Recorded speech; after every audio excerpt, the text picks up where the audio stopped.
Jeshi la Polisi mkoa wa Kaskazini Pemba limepokea taarifa ya kujinyonga kwa watoto wawili wa kike ambao walikuwa ni mapacha wenye umri wa miaka 11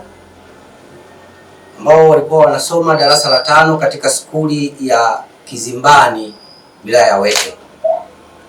Tukio hilo la kujinyonga la hawa watoto tumelipokea jana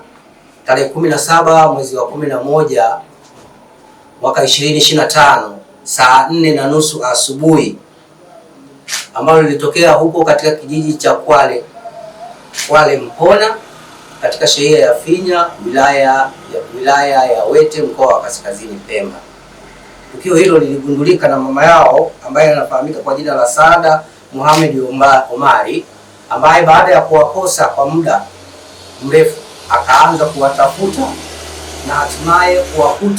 kukuta miili yao inaning'inia kwenye mti, juu ya mti umbali kama mita 100 kutoka katika eneo la nyumba yao. Miili yao imefanyiwa uchunguzi na daktari dhamana wa hospitali ya wilaya ya Wete iliyoko Kinyasini, na wamekabidhiwa ndugu wa marehemu kwa ajili ya taratibu zingine za maziko. Taarifa za awali zinaonyesha kwamba watoto hao walipofishana na mamao baada ya kukataa kufanya kazi za nyumbani, ndipo wakawa wanalazimishwa na mama yao, na ndipo wakaondoka kabisa katika eneo lile la mama yao, na huko ndipo walipokwenda kujinyonga hadi kufa.